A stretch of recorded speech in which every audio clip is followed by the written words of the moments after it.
how are you today? In today's video, we'll look at Excel functions. At the end of the lesson, you should understand some Excel functions. And we'll also look at how to use some Excel features in this exercise. Now, if you look at the spreadsheet, you will see that we have some inputs here in Excel. And the first one is the data cells, which are numbers. You would see that we do have numbers in some of the cells. We have label cells, which are tests, okay? The tests that we have here, and we'll be creating the formula cells. All right, the formula cells will be our mathematical calculations, which we're going to put in some of these cells that we have here. So let's quickly go through this exercise. What is it about and what are we trying to solve? So the first row here is the heading of the exercise titled Grafted Budget. And the second row here is the subheadings. But if you look here, you will see that some of these cells, group of cells, are empty. So we need to have a name there. Now that brings us to the feature called AutoFill in Excel. What is AutoFill feature in Excel? The AutoFill feature in Excel allows users to automatically fill cells with data based on a pattern, saving you time and effort. It can handle sequences such as numbers, formulas, dates,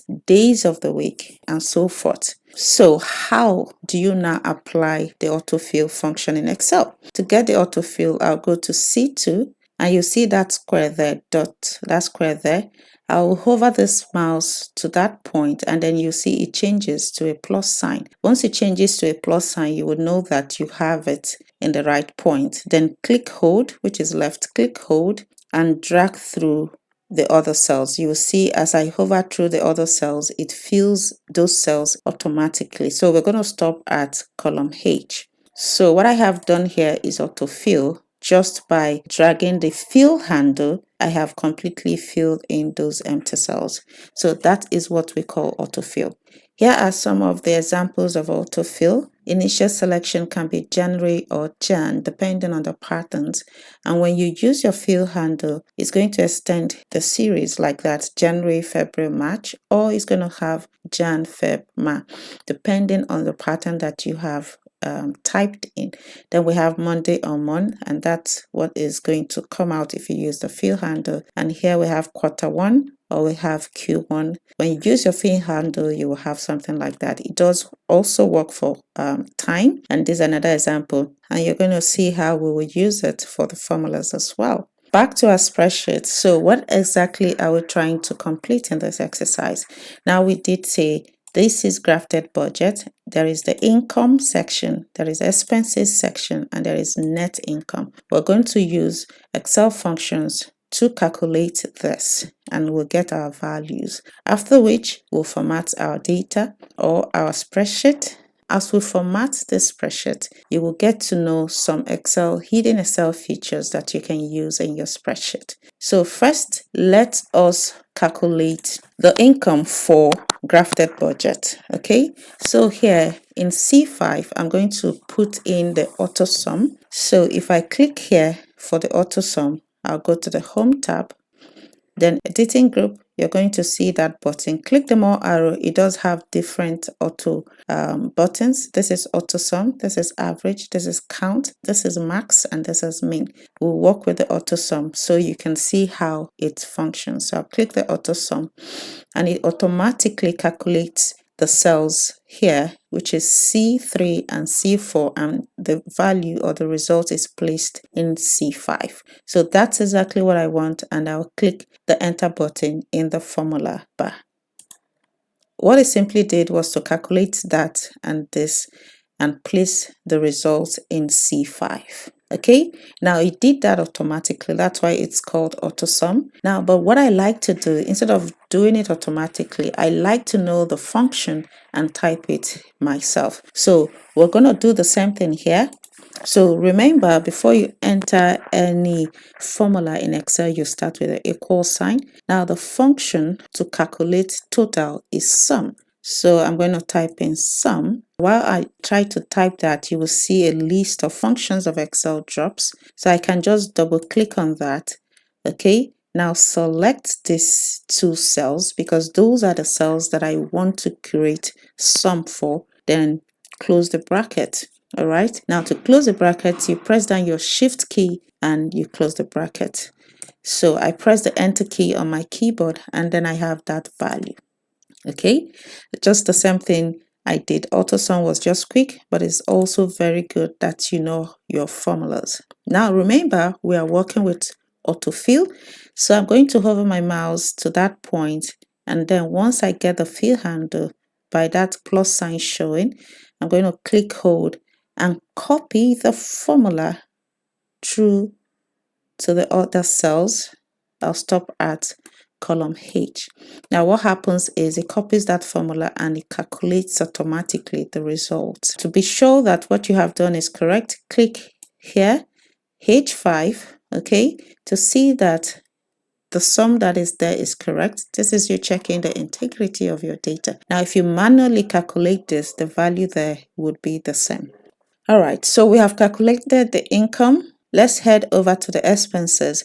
So I'm going to click here at C12 and I will calculate for the expenses. Okay, now the expenses we are calculating from that point C8 to C11. So I'll place the value or the result in C12. Okay, like I did mention, we're going to be using the sum function to calculate. So I'll start with my equal sign and type in sum.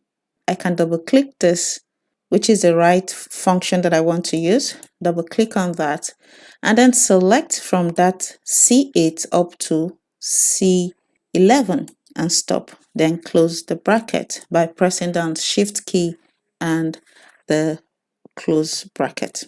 Then I can come to the formula bar, press the enter button there, and then I have the value.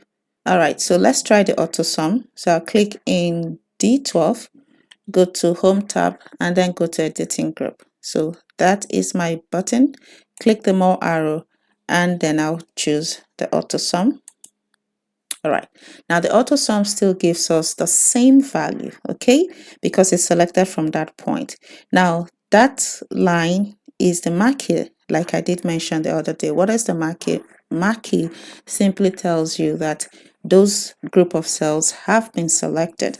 All right, now if you use the AutoSum, pay attention that it selected the exact group of cells that you want to work with. Now, if I look at this group of cells, that's exactly what I wanted to select. So I'm going to leave it like that, which is okay.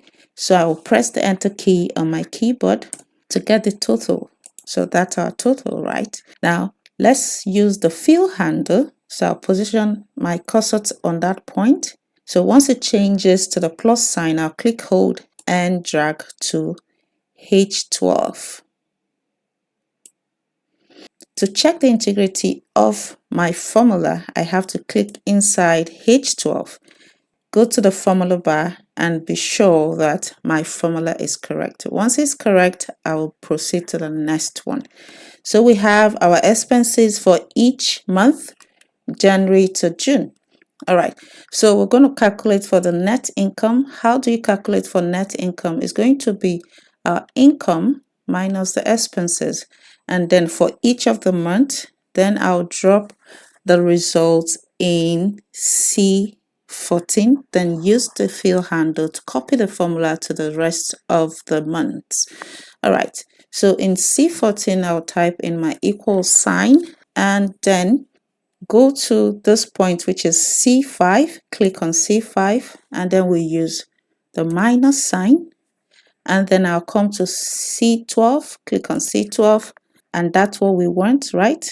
So that is income minus the expenses, total expenses. And then I'll press the enter key on my keyboard, and that's the value that we have. Remember, when you create your formulas, ensure that you have selected the right cell address. I'm going to do the same thing for February, the month of February.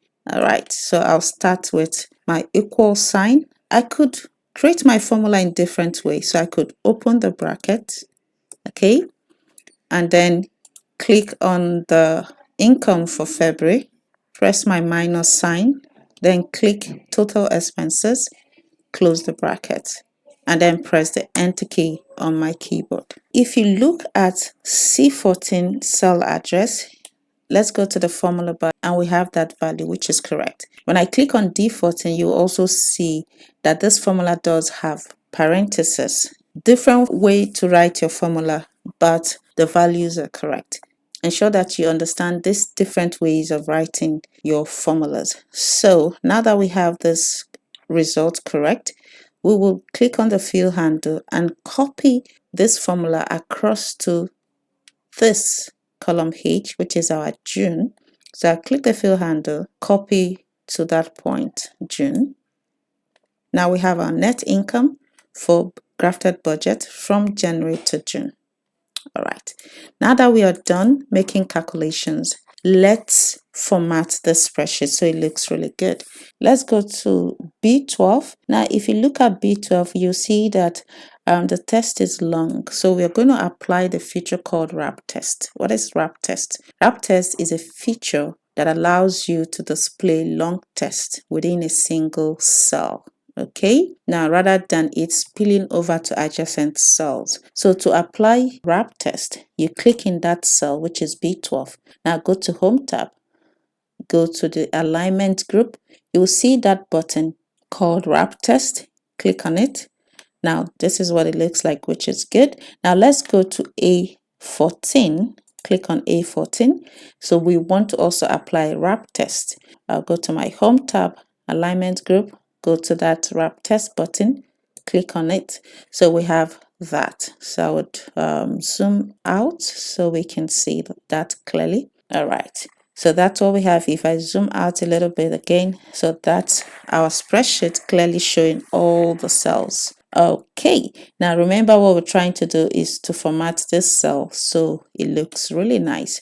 Now let's go to the first row. The first row there is the heading of the exercise. Let's merge and center the heading across the exercise. So I'm going to select from A1 to H1. So I'll select A1 to H1, go to my Home tab and alignment group. That's the button for merge and center. So I'll click the more arrow and choose merge and center. So we want to merge and center, I'll choose that. I want to increase the font size, that font group. Click the more arrow, choose that font size. Then I'll increase the font size to 16. Okay, now remember this is a subheading. All right, so I'm going to select from that point, January to February, right? Make it bold and then apply center alignment. To apply center alignment, I'll go to Home tab, alignment group. Now these, if you point to these alignments, they will tell you exactly what you should do.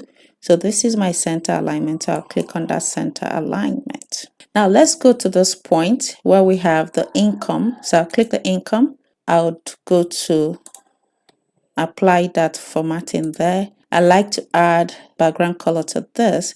So I go to Home tab. Now go to the font group. Now that sign is the fill color, which is also the background color. So I'll click the mouse arrow there and then hover my mouse to a background color. All right, so let's use this dark teal accent one lighter 80. So I'm going to click on that. Another feature that we want to use will be Format Painter. So while that is selected, I'll click in A2, go to Home tab, Clipboard group, click the Format Painter. Now place that formatting on A7. Now I want to place that same formatting here on A14. I'll click A7, go to my Format Painter, click on Format Painter, and then go to A14, click on A14. Our wrap test is messed up here. I'll go back to Home tab, alignment group, go to wrap test button, click on that. So I have my wrap test back to what it should be. If you look at A7, you will notice that the test is not properly fitted into that column width. So I'll click here and adjust the column width.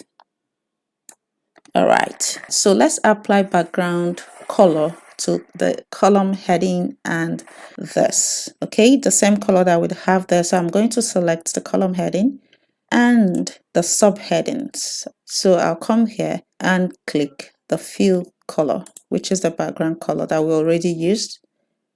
So I'll click that. This looks good, right? Okay, so I'm going to apply borders to some sections of this exercise. So the first one I like to apply is tick bottom border. So I'm going to come over here, select B4 to H4, all right? Go to Home tab, Font Group, click the more arrow, and hover to the point where I see tick bottom border. Click on that. All right. So that separates the total from the job and parent income. Now let's do the same thing for the total expenses. So I'm going to come over here, select from B11 to H11, go to Home tab, Font Group, click the more arrow, and then look for tick bottom border. That also separates the expenses from the total expenses. Now for the net income, I would be selecting the net income, which is from C14 up to H14. Now go to Home tab, Font Group, click the more arrow of that, and we'll be using top and double bottom border here. Then if I click outside there, now this is what the work looks like. Now this is how you can nicely format your spreadsheet. Let's insert another type of Excel functions. At I2, I'm going to type in total there. And over there, I would type in highest. And I'll type in lowest. So we'll be using an Excel function to find the total for job, okay, from the month of January to June. And remember, that is an income. And then we'll check the highest for the month of January to June. We'll also check the lowest income from the month of January to June. So let's do that.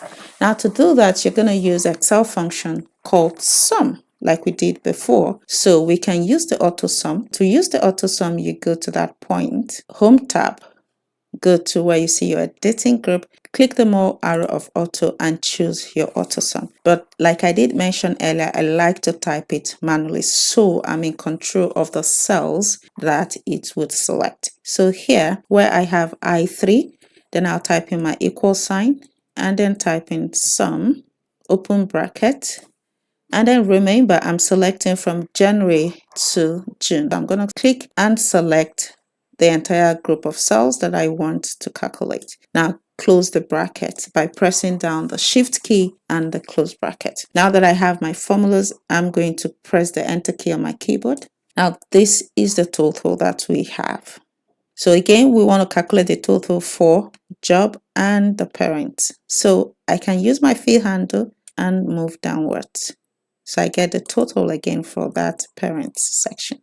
Now for the highest, we will use the Excel function called max. For this, you will see the reason why I manually type this in. Let's assume I want to use the Auto Max. To use the Auto Max, I'll go to the Home tab, go to Editing Group. Now go to where I have Auto button. Click the more arrow, that's my Auto Max. So if I click Auto Max, look here, you will notice that it selects everything up until total.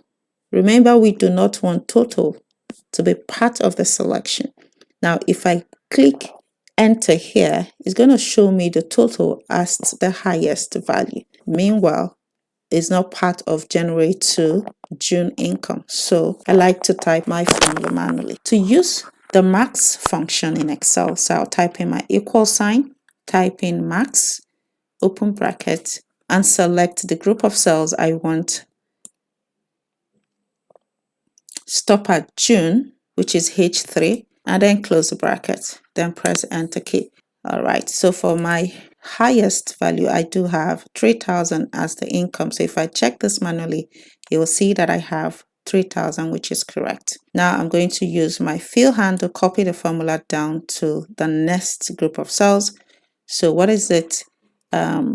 The highest income again is 3,000, which is correct. Now let's check the lowest income for January to June. Again, I like to type this manually, so I am in charge of the cells that I want to include in my calculation. So I'll press the equal sign and type in the mean, open bracket, and select the group of cells that I want. So I'll select from January to June.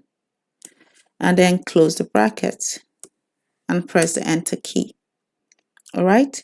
Now the minimum lowest, which is the minimum salary income from January to June, is 1,000. And if you check this manually, you'll see that this is correct. So I'll click the fill handle and copy that formula down to the other cell. Okay, so let's get the total for that. Right. Now, because we already have this formula, so we're going to use that formula, use the AutoFill to complete this filling there. Okay. Because remember what we calculated this section was that. So we'll use the AutoFill and get that to that point. So we'll get the values there.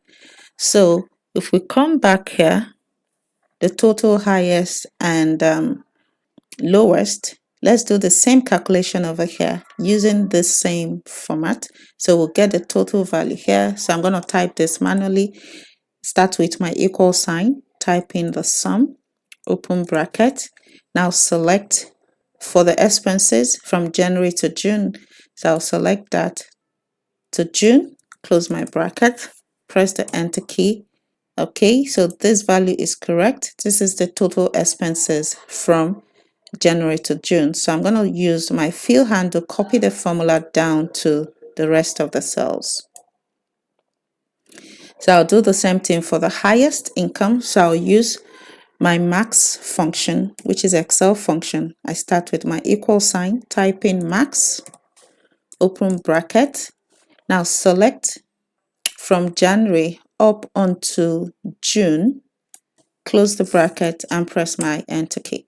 Okay, now when I do that, if you look at the formula bar, that's our formula there. Then I click on the fill handle, copy the formula down to the rest of the cells. Okay, to calculate for the lowest, I'll enter my equal sign and enter the Excel function min, open bracket.